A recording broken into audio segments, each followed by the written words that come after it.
예수께서 세례를 받으시고 곧 물에서 올라오실새 하늘이 열리고 하나님의 성령이 비둘기같이 내려 자기 위에 임하심을 보시더니 하늘로부터 소리가 있어 말씀하시되 이는 내 사랑하는 아들이요 내 기뻐하는 자라 하시니라. 사랑과 은혜가 충만하신 하나님, 찬송과 영광을 돌리옵니다. 주님의 보호하심 속에서 한 주간을 평안히 살게 하시다가 거룩한 주일에 성전으로 불러주시고 예배자의 자리에 서게 하시니 감사드리옵니다. 주님께서 성부의 뜻에 온전히 순종하셨던 것처럼 저희도 오직 하나님의 말씀에 순종하는 마음을 가지고 이 예배를 드리게 하옵소서. 모든 영광을 하나님께 돌려드리며 우리 구주 예수님의 이름으로 기도드리옵나이다. 아멘.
여호와여 나의 말에 귀를 기울이사 나의 심정을 헤아려 주소서. 나의 왕 나의 하나님이여 내가 부르짖는 소리를 들으소서. 내가 주께 기도하나이다. 여호와여 아침에 주께서 나의 소리를 들으시리니 아침에 내가 주께 기도하고 바라리이다. 주는 자를 떠나시니 않으시니 악이 주와 함께 몸을 기도하랴. 오만한 자들이 주의 목전에 서지 못하리이다. 주는 모든 행악자를 미워하시며 불만한 자들을 멸망시키시리라. 여호와께서는 비둘기를 기르기는 자와 속이는 자를 나는 주의 풍성한 사랑을 힘입어 주의 집에 들어가 주를 경외함으로 성전을 향하여 예배하리이다. 여호와여 나의 원수를 하나님아 주의 의로움을 용서하시고 주의 의를 내 목전에 돋게 하소서. 아멘.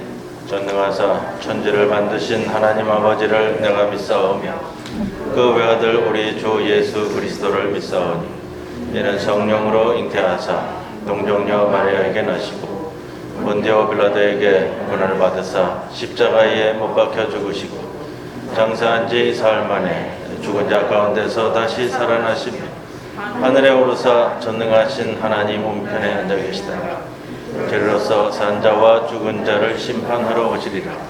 성령을 믿사오며 거룩한 공예와 성도가 서로 교통하는 것과 죄를 사하여 주시는 것과 몸이 다시 사는 것과 영원히 사는 것을 믿사옵나이다. 아멘.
어두운 세상에 빛으로 오신 하나님 아버지, 코로나19 바이러스로 인해 힘들었던 2021년 한 해를 보내고 다시금 희망찬 새해를 맞이하게 하시니 감사합니다. 여전히 코로나 바이러스로 인한 감염은 계속되고 있으나 주님의 보호와 사랑 안에서 주현절 첫째 주일 예배를 드릴 수 있게 하시니 더욱 감사합니다. 이 시간 겸손한 마음으로 정성을 다하여 예배드리오니 이 예배를 기쁘게 받아주시고 주님 자비로우신 영광의 빛이 저희들 가운데 가득하게 비추는 예배가 되게 하옵소서. 자비로운 신 하나님 아버지, 주님의 은혜와 사랑 속에서 저희들은 매일 세상 속에서 살고 있지만 저희 심령이 여전히 정결하지 못함을 깨닫습니다.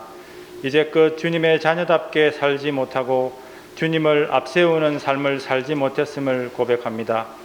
이 시간 정결하지 못하고 주님의 제자된 삶을 살지 못했음을 회개하오니 긍휼의 마음으로 용서하여 주시고 온전한 주님의 자녀로 이끌어 주시옵소서. 사랑의 하나님, 올해는 저희들이 그 어떤 환경과 어려움을 만난다 할지라도 굳건한 믿음으로 극복하게 하시고 빛 되신 주님을 닮아가는 저희들 되게 하여 주시옵소서. 죄악의 어둠 속에서 방황하는 일이 없게 하시고 성령의 인도를 받는 복된 삶이 되게 하여 주시옵소서. 삶의 위기를 만날 때마다 언제나 주님의 뜻 안에서 바른 결단을 할 수 있게 하시고 주님의 나라와 그 의를 구하는 한 해가 되게 하여 주시옵소서. 물질의 문제들로 저희 믿음이 약해지지 않게 하시고 지치지 않고 주님의 일을 할 수 있도록 건강 지켜 주시옵소서. 생명의 근원 되시는 하나님 아버지, 지난 2주간에는 사랑하는 조석조 집사님, 조성삼 장로님이 주님 부르심을 받고 주님 품으로 가셨습니다. 주님의 품에 안긴 두 분의 영혼을 주님 평안의 품 안에 따뜻하게 품어주시기를 간절히 기도드립니다. 남은 유가족들의 마음을 위로와 평강으로 채워주시고 믿음을 유산으로 전해주셔서 이 세상에서 고인의 삶을 기억하며 성실히 살아가게 하시옵소서. 저희 교인들 모두가 하나님께로부터 왔다가 하나님께로 가는 것이 인생임을 다시 한번 깨닫게 하시고 더욱 담대히 세상을 살아가게 하시옵소서. 저희를 선한 길로 인도하시는 하나님 아버지, 주님의 거룩한 전에 모여드리는 저희 모두가 일어나 빛을 발하라는 하나님의 말씀을 지키며 행하는 한 해가 되기를 바라옵고 원합니다. 빛된 삶을 사는 저희들의 모습을 보고 주님 앞으로 나오는 자들이 많아지게 하시고 주님의 빛이 온 누리에 충만해지는 역사가 있게 하옵소서. 또한 지난날의 교회와 이웃을 위하여 기도하지 못한 것과 주님을 증거하는 일에 태만했던 죄를 다시는 반복하지 않는 한 해가 될 수 있게 하옵소서. 피치 못할 사정으로 오늘 이 자리에 나오지 못한 성도들 있습니다. 그들이 어디에 있든지 저희와 같은 은혜를 허락하시고 주님의 자녀라는 사실을 잊지 않고 빛의 자녀로서의 의무를 다하게 하옵소서. 새해를 맞이하여 모든 기관이 새롭게 출발합니다.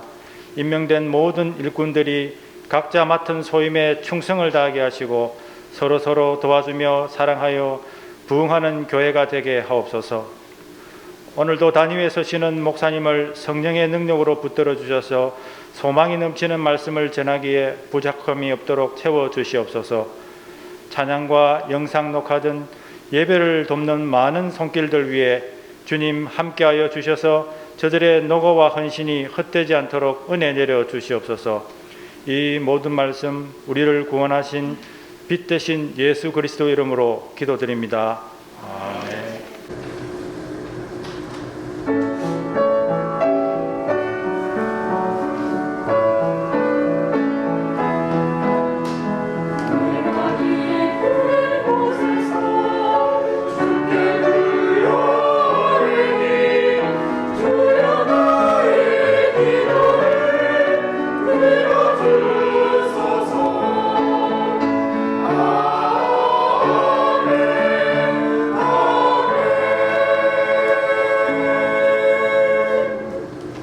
오늘의 시편 말씀은 29편 1절에서 5절까지의 말씀입니다.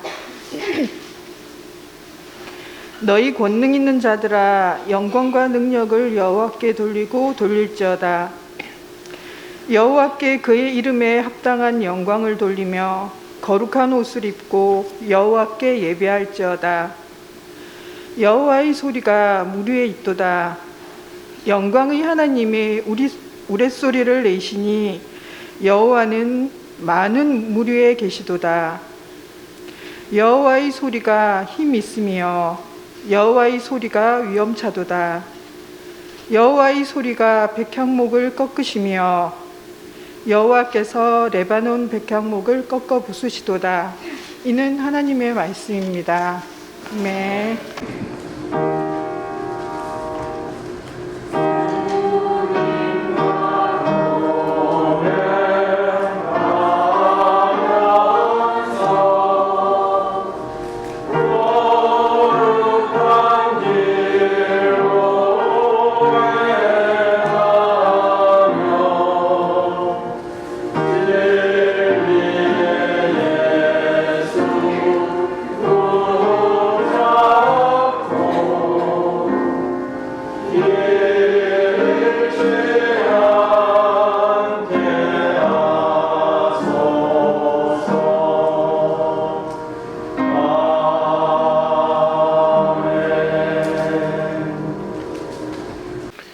우리들에게 주시는 하나님의 말씀 다니엘서 1장 1절로부터 7절 말씀입니다.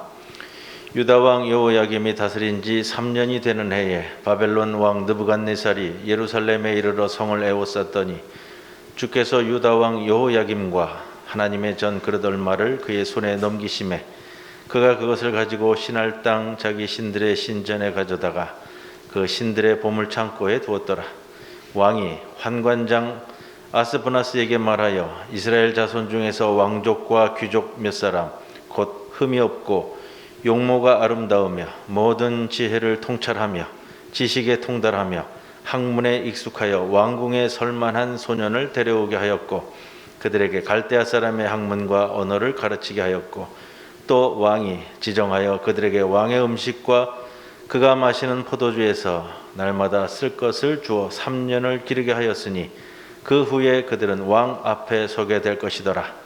그들 가운데는 유다 자손 곧 다니엘과 하나냐와 미사엘과 아사랴가 있었더니 환관장이 그들의 이름을 고쳐 다니엘은 벨드사살이라 하고 하나냐는 사드락이라고 하고 미사엘은 메삭이라 하고 아사랴는 아벳느고라 하였더라. 이 말씀 가운데 성령께서 함께 하시기를 기원합니다.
다니엘은 이스라엘 출신입니다.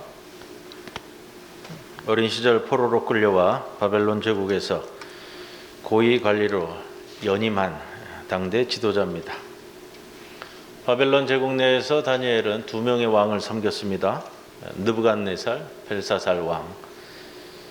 나라가 바벨론에서 페르시아로 넘어간 후에는 다리오 왕을 섬겼습니다. 대를 이어 왕을 섬기기도 했지만 나라가 바뀌고 왕조가 바뀌고 정권이 바뀌었어도 바벨론에서 페르시아로 바뀐 후에도 고위 관리를 지냈습니다. 우리가 이 다니엘의 생애를 보면서 무슨 이게 출세적 관점이 아니라요, 바벨론 문화라는 이교의 문화 속에서, 혼돈의 문화 속에서 어떻게 다니엘이 그의 신앙을 지켜가며 신앙의 정체성, 또 하나님의 백성으로서의 정체성을 지켜나갈 때에 어떤 삶을 살았는가를 지켜보게 됩니다. 그러면서 포인트는 하나입니다. 하나님의 주권, 그 관점을 보는 거예요.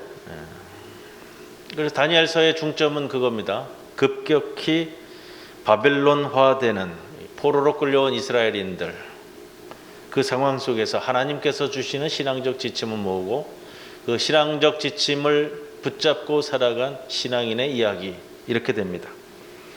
이 말씀이 왜 우리에게 큰 메시지가 되냐 하면요, 우리가 지금 살아가는 세상이 이렇게 혼탁한 시대고요, 너도 나도 이 세상 문화의 파고 속에 살아가는 오늘날의 그리스도인들이 어떻게 살아가야만 하는가, 어떻게 우리 신앙을 지키고 우리는 어떤 심령으로 살아갈 것인가에 대한 예표적 사건들로 우리에게 주어지기 때문에 그렇습니다. 다니엘서가 언제 누구에 의해서 쓰여졌을까 하는 것은 여러 가지 논쟁이 되어져 왔습니다. 전통적으로는 포로기 시기에 다니엘이 자신의 노년에 이 글을 저작했을 것이다 라는 것이 전통적으로 받아들여지는 것이고요, 또 다른 의견으로는 신구약 중간 시기, 말라기 선지자 이후에 세례 요한이 등장하기 전, 신구약 중간 시기 그러면 한 400년간을 얘기합니다. 그 중간되는 200년 사이에 이스라엘인들을 신앙적으로 다잡기 위해서 로마의 지배하에서 또 여러 문화의 혼돈 속에서 유다 사람들을 다잡기 위한 신앙 지침서였다, 이렇게 이야기하기도 합니다. 뭐든지 상관없습니다. 뭐든지요. 접근하는 것은 우리는 똑같이 봐야 되기 때문에, 그러나 전통적으로 우리가 다니엘의 저작이라는 그 논점을 가지고 오늘 말씀을 같이 나누겠습니다. 다니엘이 노년에 자신의 삶을 되짚어보면서 자신이 걸어온 삶이 어떤 삶이었고 어떠한 관점에서 자신의 삶을 해석해가고 있는가, 그것이 오늘 우리에게 주시는 메시지가 될 겁니다. 다니엘, 우리가 다니엘 하면은 굉장히 익숙한 인물인데 어린 나이에 감당하기에 벅찬 일들이 많았습니다. 나라가 망했고요,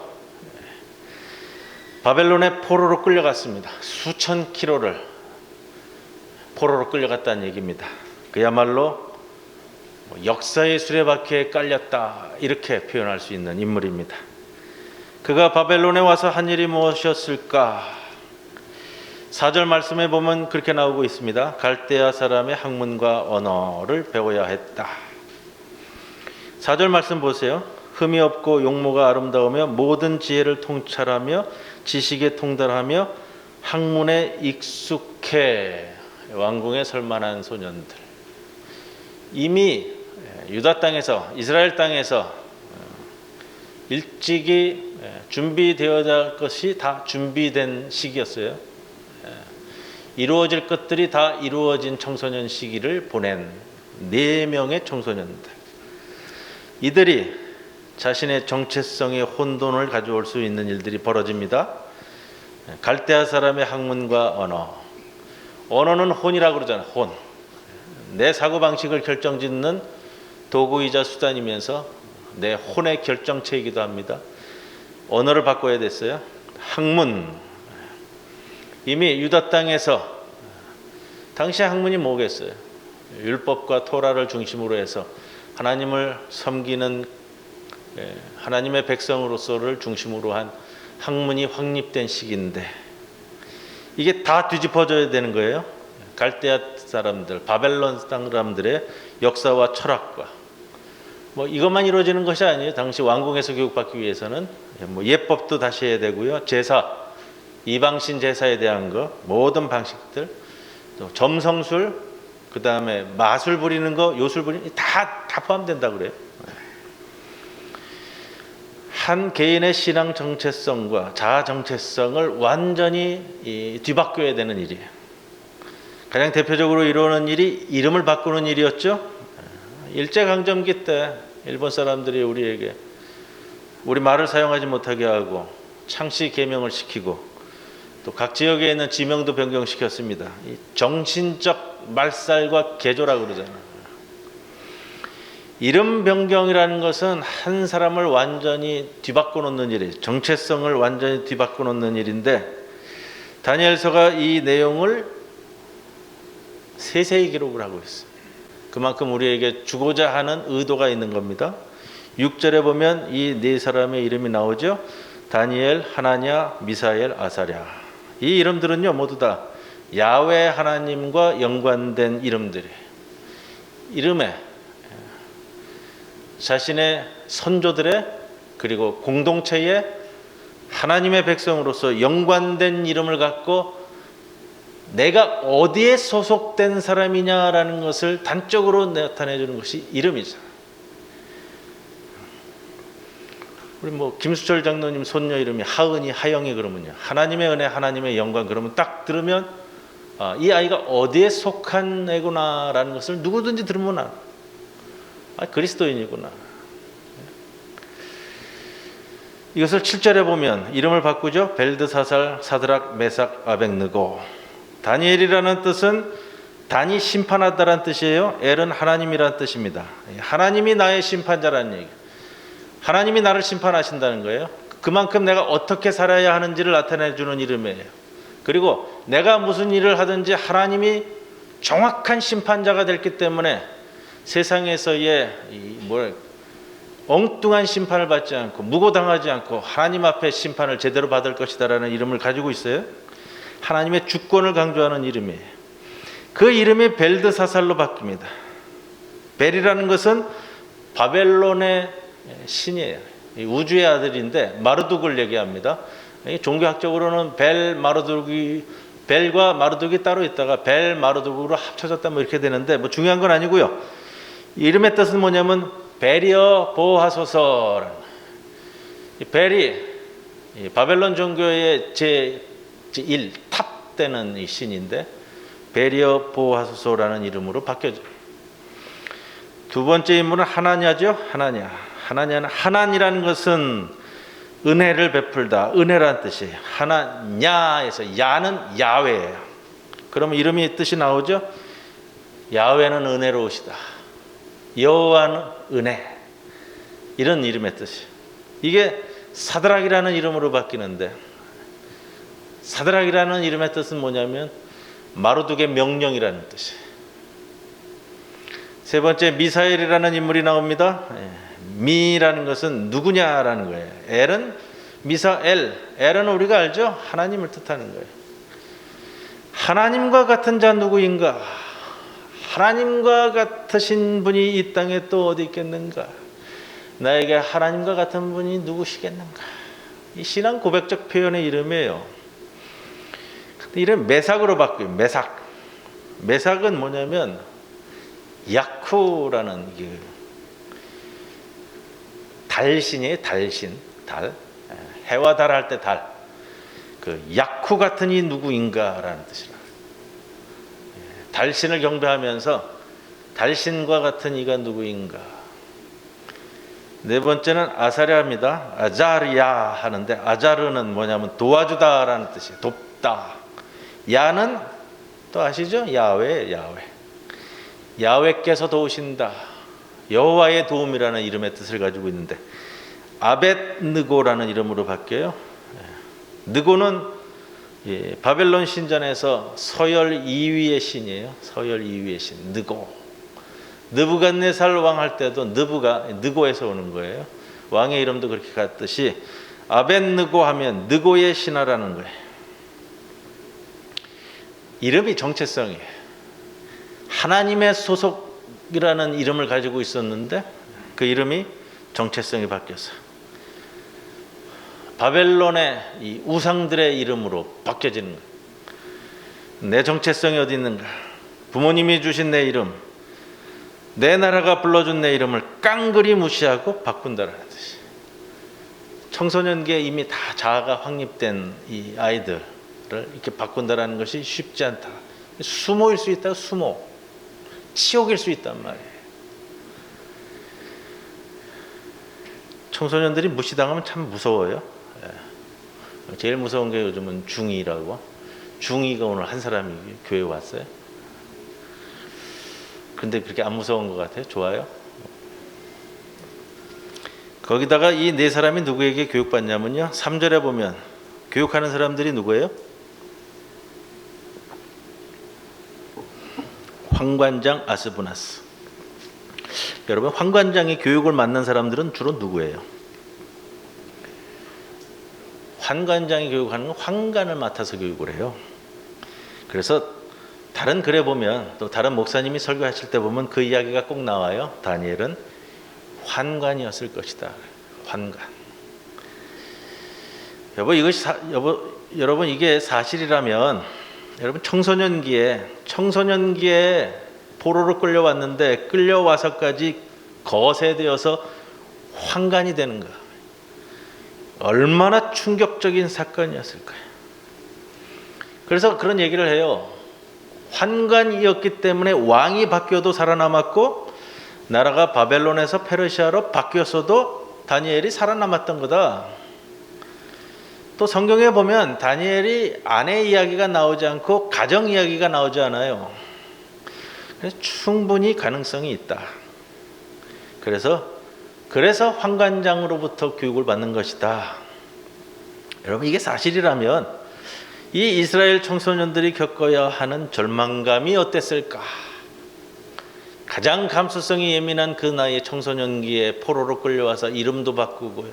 교육도 새로 받아야 됐고 거세되어서 환관 교육을 받아야 했다. 이게 환관이 정확할까 하는 것 때문에 제가 이걸 뒤진이라고 한 2시간 가까이 모든 렉시콘까지 동원하고 다 찾았는데 환관일 수도 있다고 그러더라고요. 근데 조금 불분명해요. 세리스라는 단어를 써요. 환관. 오늘 본문에 나오는 것은. 근데 같은 단어를 쓰는 신화가 나와요. 어디 나오냐면 애굽의 12대장 보디발을 바로의 신하라고 표현하는데, 바로의 신하 할 때 이 신하가 이 같은 단어 세리스를 쓰더라고요. 보디발은 아내가 있었죠. 요셉을 유혹했었다. 그래서 흔히 이야기할 때 그 표현을 덧붙이더라고요. 주석서에 뭐냐면 이 세리스라는 것은, 이 세리스라는 말 자체가 거세하다라는 뜻이더라고요. 근데 이 단어를 쓰긴 하는데 왕의 지근거리 관료들을 통칭해서 사용한 단어로 보여진다, 이런 거예요. 그래서 다니엘이 거세된 환관일 가능성도 충분히 있습니다. 근데 아닐 수도 있고요. 근데 불분명해요. 여하튼 간에 이 어려운 가운데 놓인 청소년들, 또 불경건한 상황에 놓인 청소년 다니엘, 그냥 세상 문화에 동화되어서 왕궁의 관료로서 살아가면 제일 무난해요. 가장 편해요.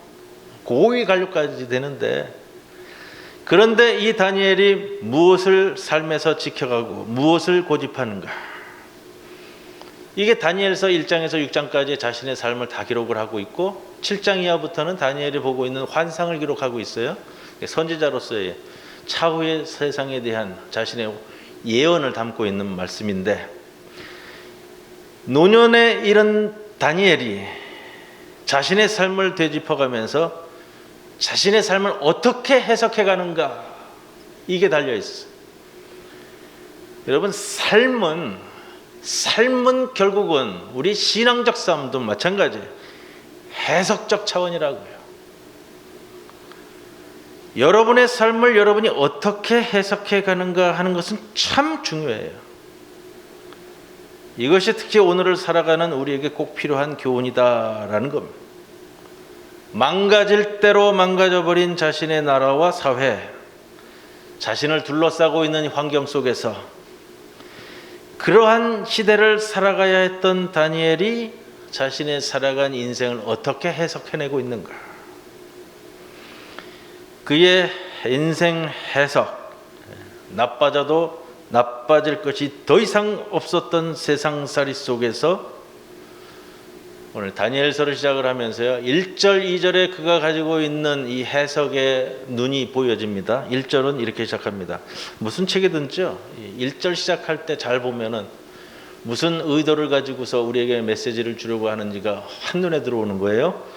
이렇게 시작하죠. 1절에 유다 왕 여호야김이 다스린 지 3년, 바벨론 왕 느부갓네살이 예루살렘에 이르러 예루살렘 성을 포위하였다. 2절, 주께서 유다 왕 여호야김과 하나님의 전 그릇 얼마를 그의 손에 넘기심에 그가 그것을 가지고 신할 땅 자기 신들의 신전에 가져다가 보물창고에 집어넣었다. 참담한 비극 사건, 참담한 비극 사건. 여호와의 전에 있는 성물들이 다 질려나갔어요.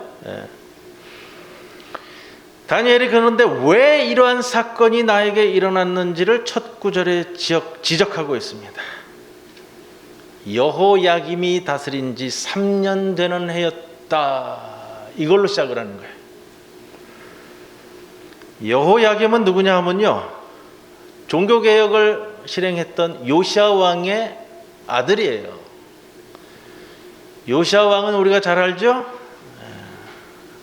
종교개혁을 일으키면서 1월 성신 산당을 폐하고 6월절을 부활시키고, 그런데 열왕기하 23장 25절에 요시야 왕에 대한 표현이 이렇게 나옵니다. 요시야와 같이 마음을 다하며 뜻을 다하며 심을 다하여 모세의 모든 율법을 따라 여호와께로 돌이킨 왕은 요시야 전에도 없었고 후에도 그와 같은 자가 없었더라. 성서에 그렇게 표현돼요. 이런 왕은 전에도 없었고 이후에도 없었다. 이 왕으로서 하나님에게 또 성경에서 이렇게 호평을 받은 인물은 별로 없어요. 다윗 왕 정도, 히스기야 왕 정도. 특히 요시아 왕은 하나님의 말씀을 굉장히 소중히 대했던 왕이에요. 열왕기하 22장에 보면 성전 보수 공사를 시작하려 하는데 보수 공사를 하다가 대제사장 hil기야가 율법책을 발견합니다. 그리고 그것을 들고 와서 요시아 왕에게 읽어줬어요. 그러자 이렇게 나옵니다. 22장에 왕이 그 율법책의 말씀을 듣자 곧 그의 옷을 찢으며 애통해왔다. 그 말씀을 들으니 내가 지금까지 해온 모든 것들이 얼마나 잘못되었는지를 깨닫게 된 거예요. 여러분, 나에게 말씀이 왔을 때 그 말씀 앞에서 이런 반응을 보일 수 있다. 이 얼마나 아름다운 모습인지 몰라요. 혼탁한 세상을 살아가다 넘어지고 쓰러지고 죄 짓는 일들이 있을 수 있는데 그때마다 하나님의 말씀이 내 귀에 들려지고 그 들려진 말씀 앞에 이렇게 격하게 내가 반응할 수 있다면 하나님의 백성으로서 말씀을 좇아 얼마나 아름답게 살아갈 수 있지 않을까 하는 겁니다. 제가 이렇게 저렇게 아침마다 우리 성도들에게 하루 한 구절 말씀을 톡으로 보내드리고 있어요. 여신도에 통해서도 나가고 있고 개인적으로 보내드리는 분들도 있고 우리 교회 분들 말고 예전에 저하고 이렇게 저렇게 관계를 맺었던 선교사 분들에게 나가는 경우도 있고 그래. 모두가 다 잘 받으셔서 읽고 묵상하시고 아침에 내게 주시는 말씀 한 구절이라도 더 잘 받아들이실 줄로 믿는데 그거예요. 말씀을 보내드리면 속으로 화답하는 분도 계시고 아멘으로 화답하는 분도 계시고 자 아멘으로 화답할 때에 그 말씀이 내게 아멘이 되는 겁니다. 아마도 우리 목사님은 왜 매일 아침마다 말씀은 내가 읽지도 않는데 뭐 이런 걸 자꾸 보내시나. 목사님이 보내니까 이 차단도 못하겠고 그러시는 분이 계신지도 모르겠어요. 아마도 말씀을 받고 아멘 하시는 분, 또 감사하시는 분, 또 그 말씀에 응답하시는 분도 가끔 계세요. 근데 어제 제가 이런 응답을 받았어요. 세상 가운데 살면서 주만 바라보고 가기가 힘들지만 계속 권면하여 일깨워 주시니 감사합니다. 좋은 하루 보내세요. 이렇게 왔어요. 이분은 말씀을 계속 보면서 붙잡고 있는 인물이란 말이에요. 계속 권면하여 일깨워 주시니 감사합니다.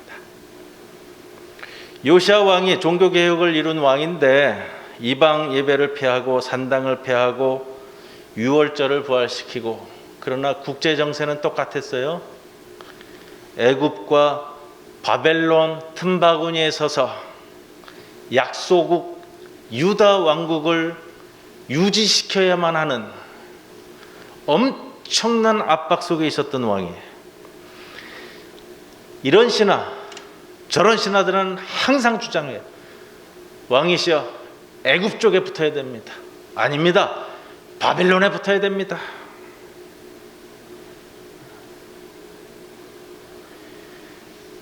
그 가운데서 하나님만 바라보던 왕이에요. 종교개혁을 이루고 하나님께 의지하고 하나님만 바라보고 하나님께 기도하고 그 틈바구니 속에서 유다 왕국을, 이스라엘은 일찍이죠, 없어졌고요. 그 기억이 있잖아요. 북왕국 이스라엘이 다 무너졌다. 그걸 바라보는데도 그러면 어디로 붙어야 될까? 애굽으로 붙어야 살아남나? 바벨론에 붙어야 살아남나? 그 가운데서 오로지 하나님만 바라보던 왕, 그 왕이 있었기에 남유다 왕국이 명맥을 유지할 수 있었어요. 그런데 요시야 왕이 죽은 후에 그 아들은 그렇지 못했어요. 아마 첫째 아들이 왕위를 물려받은 것 같아요. 여호아하스. 바벨론으로 줄 섰어요. 바벨론으로 줄 섰다가 석 달 만에 애굽 바로가 침략을 해서 석 달 만에 폐위시키고 애굽으로 끌어갔어요. 그리고 그 동생을 왕으로 세웠어요. 그 동생이 여호야김이에요. 아버지와는 딴판으로 이 사람은 어디에 줄을 댔냐면 애굽에 줄을 댔어요. 그리고 그의 성품도 아버지와는 완전히 딴판으로 악한 길을 걸어갔어요. 예레미야서 36장에서 하나님께서 선지자를 통해 여호야김 왕에게 말씀을 전했어요. 그 말씀을 여호야김이 받는 태도가 아버지 요시야 왕과는 너무나 대조적이라고 예레미야서는 우리들에게 표현해 줍니다. 예레미야 36장 23절, 여후디가 선호 쪽을 낭독하면 왕이 칼로 그것을 연하여 베어 화롯불에 던져서 두루마리를 모두 태웠더라. 아버지 요시야 왕하고 정말로 극단적으로 다르죠. 회개함으로 옷을 찢은 것이 아니라 칼로 하나님의 말씀을 모두 찢어 화롯불에 던져서 다 태워버렸어. 그리고 24절 이렇게 기록하고 있어요. 왕과 그의 신하들이 이 모든 말을 듣고도 두려워하거나 자기들의 옷을 찢지 아니하였다. 한마디로 말씀드리면 그거예요. 하나님의 말씀에 전혀 영향받지 않는 사람. 하나님의 말씀보다 당시 강대국이었던 애굽에 줄을 댄 왕입니다. 하나님의 말씀보다는 아버지 요시야 왕처럼 하나님을 바라보는 것이 아니라 내 눈에 보이는 국제 정세와 상황을 쫓아가서 어떻게 서야 할까만을 고민했던 인물. 이것이 2022년을 살아갈 우리에게 주시는 메시지예요. 수많은 그리스도인에게서 볼 수 있는 어쩔 수 없는 현실이기 때문에 이 말씀을 드리는 거예요. 교회는 다니는데 분명히 신앙인이라고 말은 하는데 하나님의 말씀보다는 놓여진 상황과 힘있는 사람의 영향을 쫓아가려고 하는 것이 현실인 거예요. 날마다 들려오는 세상의 소리와 세상의 이념의 영향을 받아 이미 굳어버린 자기 생각을 갖고 있으면서 내 생각이 옳다는 것을 나타내기 위해 하나님의 말씀을 거기에 맞추어서 끌어들이고 있는 것은 아닌지. 여러분, 우리는 이 부분에서 깊이 있는 신앙적 성찰이 있어야만 합니다. 내게 다가오는 말씀을 앞에 두고 어떠한 형태로든지 굳어진 내 생각을 교정받지 못하면 여호야김 왕이 겪었던 비극을 되풀이할 수밖에 없는 겁니다. 이것을 우리가 두려워해야 돼요. 그래서 다니엘서 1장 1절의 시작을 유다 왕 여호야김이 다스린 지 3년이 되는 해에 선택받은 이스라엘 백성이 왜 악한 바벨론의 침략을 당하고 나라를 빼앗기는 수모를 겪게 되었는지를 다니엘이 명확히 짚고 가겠다는 거예요. 내가 믿는 사람이지만 사실 하나님의 말씀의 영향은 전혀 받지 못하고 오히려 그 말씀을 멸시하던 태도가 나라를 망하는 길로 이끈 원인이 되었다. 이게 성서에서 말하는 재앙이에요. 재앙. 여러분, 우리가 지금 재앙 중에 있잖아요. 재앙은 뭐예요? 삶의 근간을 흔들어대는 게 우리에게 재앙이에요. 우리가 이 코로나를 통해서 지금 재앙 가운데 있다고요? 그럼 하나님이 주시는 말씀이 무엇인지 귀 기울여야 된단 말이에요. 창조 세계 속에서 그리스도인으로 살아가야 되는 것이 무엇이었는지, 기후변화 위기 속에서 그리스도인들이 어떻게 살아야 하는지 하나님은 계속해서 우리에게 말씀을 주셨다고요.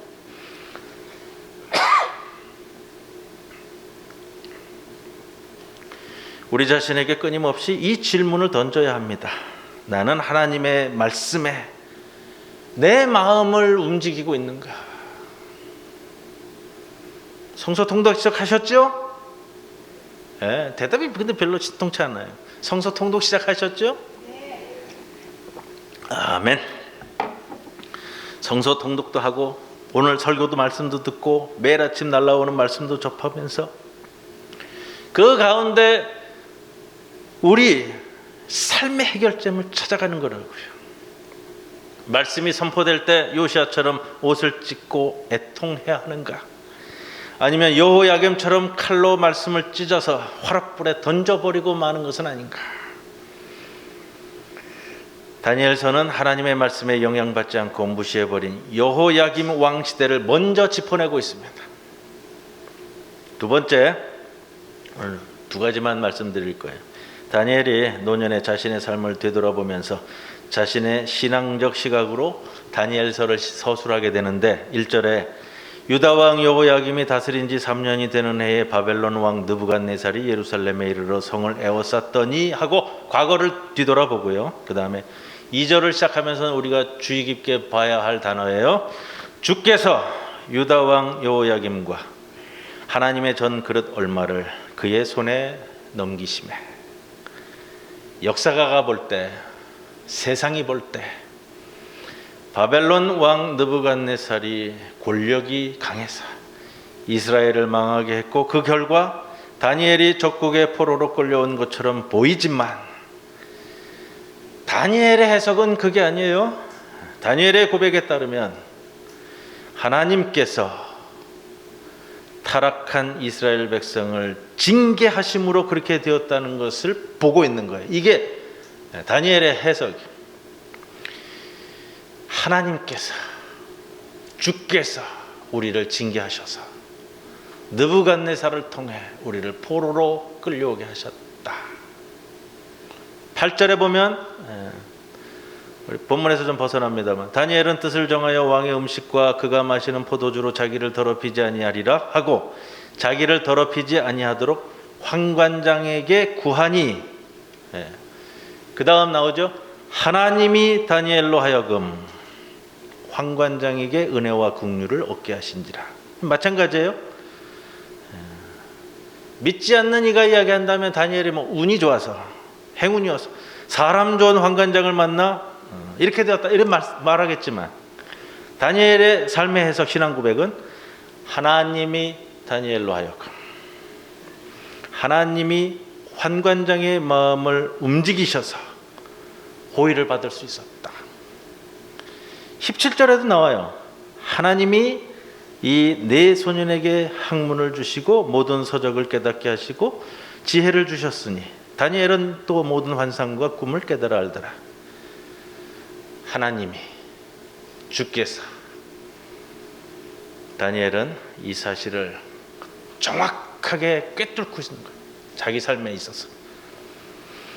온 세상이 온통 흑암에 쌓여 있을지라도 그 너머에 여전히 하나님이 역사하고 계심을 그는 알았어요. 세상적 눈으로는 이 세상이 바벨론의 느부갓네살 왕 아래 있는 것 같지만 아니다. 하나님께서 오늘도 여전히 역사를 주관하시고 내 인생을 주관하신다는 그 내 삶의 해석이에요.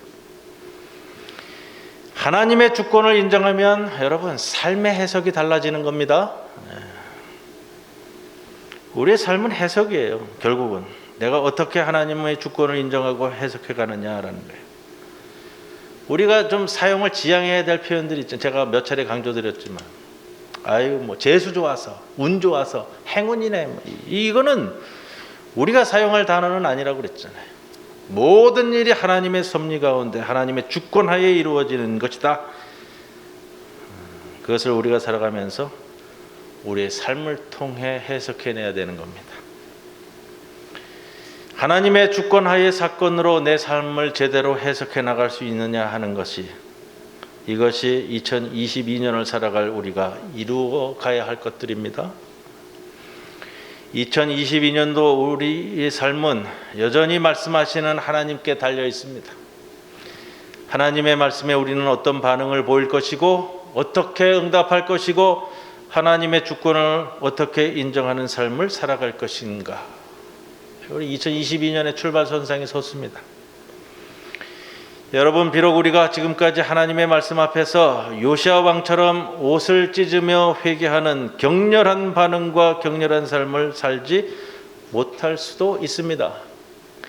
어쩌면 여호야김처럼 말씀을 무시하며 하나님의 말씀보다는 눈에 보이는 현실에 더 의지하며 살아갈 수도 있어요. 그러나 오늘도 여전히 말씀하시고 또 말씀하시고 계신 하나님의 말씀을 잊으시면 안 됩니다. 여전히 오늘의 역사의 배후에서 일하고 계시는 하나님을 인정하시고 붙잡으셔야 된다는 겁니다.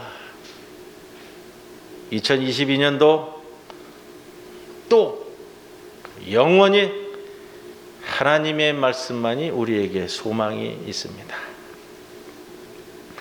여호야김이 하나님보다 강대국 애굽을 더 의지하여 하나님의 말씀을 무시해서 칼로 베고 화롯불에 던지는 악한 짓을 저질렀지만 예레미야 선지자는 예레미야서 36장에 그 다음 구절을 이렇게 이어갑니다. 왕이 두루마리와 바룩이 예레미야의 입을 통해 기록한 말씀을 불사른 후에 여호와의 말씀이 예레미야에게 임하니라. 이르시되 너는 다시 다른 두루마리를 가지고 유다의 여호야김 왕이 불사른 첫 두루마리의 모든 말을 기록하라. 하나님께서는 인간이 불태워버린 그 말씀을 다시 기록하게 하시고 다시 들려주기 원하시는 분이 하나님이시다 라는 거예요. 이 하나님의 신실하심이 우리의 소망이 되는 줄로 믿습니다. 다니엘은 이 사실을 정확하게 알고 있었던 겁니다. 과거에 우리는 하나님의 말씀을 불태웠지만 너는 다시 다른 두루마리를 가지고 유다의 여호야김 왕이 불사른 첫 두루마리의 모든 말을 기록하라 라고 하시는 하나님이 우리의 하나님입니다. 우리가 2022년을 다시 살아갈 수 있는 힘은 여러분 여기에 있습니다. 2022년 한 해 다시금 주님의 말씀을 붙잡고 출발하는 겁니다. 그래서 이번 한 해만큼은 내 삶에서 하나님의 주권과 하나님의 말씀을 조각조각 내 불태우지 않고 오늘도 다시금 기록하여 내어주시는 하나님의 그 말씀을 꼭 붙잡으시기 바랍니다. 주님의 말씀을 붙잡는 여러분의 한 해 위에 주님의 크신 은총이 함께 하시기를 주님의 이름으로 간절히 축원을 드립니다. 고마우신 아버지 하나님, 이 해에도 우리를 말씀으로 인도하옵소서. 다시 들려주시는 말씀을 꼭 붙잡고 나아가는 내 삶에서 하나님의 주권을 인정하고 그 가운데 살아가는 주의 백성들이 모두 다 되게 하여 주옵소서. 예수님의 이름으로 기도드리옵나이다. 아멘.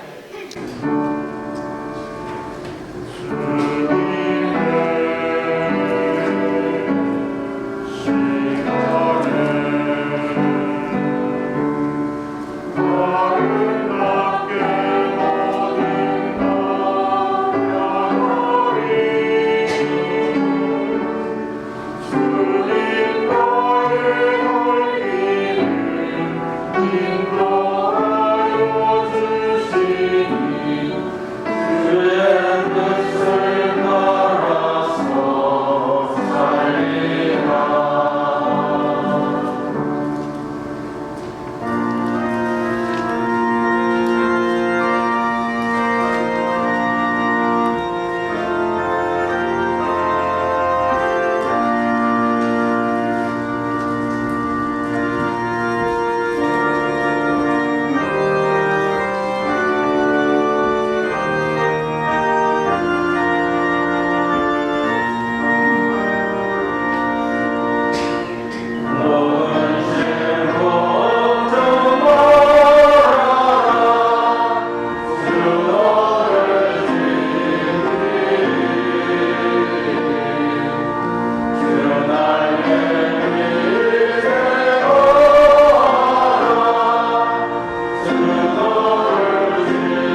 기도드립니다. 주님, 우리로 하여금 주의 은혜 가운데 오늘도 만족하며 살게 하여 주옵소서.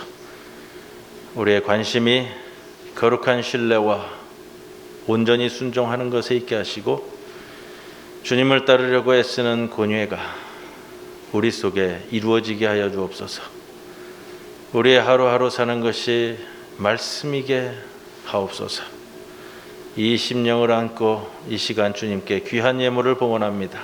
11조로, 감사헌금으로, 주정헌금으로, 장학헌금으로, 하늘헌금으로 감사함으로 드리는 우리의 몸과 마음을 모두 기쁘게 받아 주옵소서. 예수님의 이름으로 감사 기도드리옵나이다. 아멘. 회외성 함께 찬송드립니다.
지금은 우리 주 예수 그리스도의 크신 은혜와 하나님 아버지의 크신 사랑과 성령님의 함께 하심에 2022년 새해를 시작하며 주님의 말씀만을 좇아 살아가기로 결심하고 결단하고 머리 숙인 모든 성도들 위해 영원토록 함께 하실 것을 간절히 축원하옵나이다.